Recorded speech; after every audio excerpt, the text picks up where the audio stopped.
Nabi tak pernah menurunkan tangannya. Nabi kalau ngangkat tangan berdoa, Nabi tak pernah menurunkan tangannya illa yamsaha bihima wajhahu, sebelum turun dia usap wajahnya. Subhanarabbika rabbil izzati amma yasifun wa salamun alal mursalin walhamdulillahi rabbil alamin. Setiap dia menurunkan tangannya, diusapnya dulu wajahnya, baru turun. Nah, hadis ini dhaif. Bagi orang yang melarang mengusap wajah, kenapa kau usap wajah? Hadis ini dhaif. Dijawab oleh Al-Hafiz. Al-Hafiz artinya hafal 300.000 hadis. Ibnu Hajar Al-Asqalani dalam kitabnya Bulughul Maram min adillatil ahkam, kitab fikih. Apa kata dia dalam Bulughul Maram? Hadis tentang mengusap wajah setelah berdoa memang dhaif, tapi karena jalur riwayatnya banyak, maka naik derajatnya menjadi hadis hasan. Berapa level hadis itu? 4. Paling tinggi sahih, di bawah sahih hasan, di bawah hasan dhaif, di bawah dhaif maudhu, palsu. Maka hadis tentang mengusap wajah dhaif, tapi karena jalurnya banyak naik menjadi hasan. Artinya apa? Boleh diamalkan. Nah, tentang orang yang tadi habis sholat, habis itu dia usap wajahnya. Kenapa dia usap wajahnya? Saya tak tahu. Karena tak tahu saya tanya. Saya takut nyalahkan orang. Kenapa kalian usap wajah kalian? Saya habis berdoa Pak Ustaz. Habis berdoa kan usap wajah. Mana doanya? Fil alamina innaka hamidum majid. Allahumma fir lima qaddamtu wa ma akhartu wa ma asrartu wa ma a'lantu wa ma asraftu wa ma anta a'lamu bihi minni antal muqaddim wa antal muakhiru la ilaha illa anta subhanaka inni kuntu minaz zalimin. Allahumma inni a'udzubika min azabi jahannam wa min azabil qabri wa min fitnatil mahya wal mamat wa min syarri fitnatil masiihid dajjal. Assalamualaikum warahmatullahi. Itu doa apa tak doa? Doa. Habis berdoa kan ngusap wajah, kata dia. Itulah dalil kami, tapi saya tak pakai. Saya tak pakai itu. Karena dalam hadis yang tadi mengusap wajah itu, saat berdoa itu tangannya menampung. Habis menampung baru. Waktu tadi itu ada tangan menampung. Kecuali dia menampung. Allahumma fir lima qaddamtu wa ma akhartu wa ma asrartu. Tak ada. Belum pernah saya nengok orang sholat mengangkat. Jadi pengambilan dalilnya terlalu panjang. Oleh sebab itu saya salam tetap satu periwayat. Habis itu saya tak mengusap wajah. Setelah selesai berdoa baru saya mengusap wajah. Itu penjelasan detail, sedetil-detil. Ya? Yang mana? Dalam kunut. Nah, dalam masalah kunut, mana yang afdal? Dijawab oleh Imam Nawawi dalam kitabnya Al-Azkar. Kata Imam Nawawi tentang masalah doa kunut Al-Azkar 3 pendapat. Yang pertama, diangkatnya lalu diusapnya. Yang kedua, diangkatnya lalu kemudian tidak mengusap. Yang ketiga, tidak dia mengangkat, dia mengaminkan saja dan tidak mengusap. Pertama, diangkat. Allahumma hdina fi man hadait sampai akhir. Wa sallallahu ala sayyidina Muhammadin nabil ummi wa ala alihi wa sahbihi wa baraka wa sallam. 1. Yang kedua, wa sallallahu ala sayyidina Muhammadin nabil ummi wa ala alihi wa baraka wa sallam, tidak mengusap. Yang ketiga, dia tak mengangkat dari awal, hanya mengaminkan. Allahumma hdina fi man hadait, amin. Wa afina fi man afait, amin. Dia tetap mengaminkan. Dan di akhir dia tidak mengusap. Nah, dari 3 pendapat ini, kata Imam Nawawi dalam Al-Azkar, mana yang kuat? Mengangkat, tidak mengusap. Tetap angkat dan tidak mengusap. Tapi kalau ada kawan sebelah mengusap, tetap masuk dalam 3 pendapat. Tapi saya tak mengusap. Menyapu, kata orang Melayu. Wajah disapu. Datang orang Jawa, tak tahu dia wawakannya sapu. Mengusap. Ustaz, apa hukumnya membaca Yasin beramai-ramai? Membaca Yasin beramai-ramai namanya qiraatul idarah. Kata Imam Ibnu Taimiyah, la ba'sa bih, la tidak ba'sa apa-apa, la ba'sa ora opo-opo, ndak ba'a, la ba'sa bih. Menurut Imam Nawawi, membaca Quran bersama-sama mustahab, dianjurkan karena bangkit semangatnya. Kalau sendiri, bismillahirrahmanirrahim. Bismillahirrahmanirrahim. Papa kalau pergi ke Maroko sebelum sholat Jumat baca Quran 1 jam bersama-sama. Semua masjid Maroko. Nanti kalau pergi ke Maroko tengok baca Quran. Itu bukan lebay kampung kita yang membuat. Yang ketiga pendapat Imam Al-Buhuti. Saya suka pendapat Al-Buhuti. Ini saya pilih. Apa kata dia? Kalau bacaannya sama bagus. Tapi kalau bacaannya tak sama makruh. Karena orang yang bacaannya tak bagus dia tak tahu kalau dia salah. Orang yang bacaannya tak betul dia tak tahu kalau dia salah. Karena semua suaranya satu. Dia mulutnya bergerak. Ujung-ujungnya turjaun fayakun.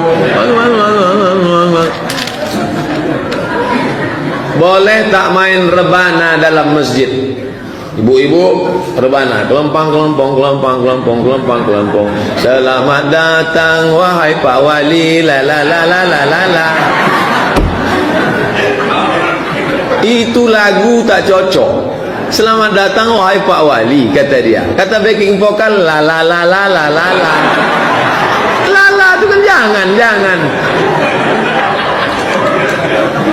Nah, tentang masalah ini dua pendapat. Tadi janji Ustaz kalau ada dua sebut dua, tak boleh dua sebut satu, tak amanah. Itu pengkhianat ilmiah namanya. Pendapat yang pertama mengatakan tak boleh ada rebana dalam masjid. Dalilnya apa? Karena Nabi pernah mengatakan inna li hadzal masjid, sesungguhnya masjid ini la yasluh, tak boleh illa kecuali tiga. Zikrillah wa qiraatil Quran was salah. Hanya boleh tiga, zikir, baca Quran dan salat. Kalau gitu tak boleh ceramah. Ceramah ini masuk majlis zikir. Zikir, baca Quran, salat. Yang lain tak boleh. Ini dalil orang yang mengatakan tak boleh. Tak boleh berbana sama sekali. Sedangkan yang mengatakan boleh, dua hadis dia. Yang pertama, a'linu hazan nikah. Umumkanlah nikah, jangan diam-diam. Waj'aluhu fil masajid, buatlah akadnya di masjid. Wadribu alaihi biddufuf, pukulkan gondang. Tengok, tiga sepaket. A'linu hadzal nikah, umumkan nikah depan orang banyak. Waj'aluhu fil masajid, buat di masjid. Wadribu alaihi biddufuf, pukulkan gendang. Nabi di situ tak ada memotong. Andai dipotong pasti kata Nabi, umumkan nikah, buat di masjid, setelah kalian balik ke rumah baru pukul gendang. Tapi bunyi hadisnya kan tidak. Artinya di situ musahabah, langsung di mana akad itu di situ pukulkan gendang, pukul. Dalil kedua, Nabi duduk di depan rumahnya. Mohon maaf, ini rumah Nabi. Nabi duduk. Ada orang Habasyah menarikan tongkat pendek tarian perang di dalam Masjid Nabawi. Menari pakai tongkat pendek dalam Masjid Nabawi. Itu dalil mereka yang membolehkan. Apa kata mereka? Kias. Kalau menari pakai tongkat pendek saja boleh, apalagi memukul gendang. Jadi kalau gitu mukul rebana tak masalah. Bukan masalah mukul rebananya. Yang jadi masalah, bini orang ditonton laki orang. Bini orang, bini orang, bini orang, bini orang. Yang menonton laki orang. Memandang-mandang dalam masjid. Lagunya biasa, lipstiknya 2 inci. Tapi melarang secara total tak baik juga. Ibu-ibu ni kalau dia rebana, jadi saya win-win solution jalan tengah. Ibu-ibu yang punya grup rebana, nanti acara malam Maulid Isra Mi'raj Nuzul Quran mau ditampilkan, silakan, tapi di emperan masjid. Suaranya supaya apa? Siar supaya orang tahu. Kelempang, kelempong, kelempang. Apa itu? Ada acara di masjid. Oh, buat emperan. Ibu berapa grup? Grup itu untuk apa? Nanti ada mengayun anak. Sallallahu ala Muhammad sallallahu alaihi wasallam. Grup marhaban, grup barzanji, grup nasyid, bagus. Anak-anak kita dididik untuk apa? Menandingi keong racun kucing garam.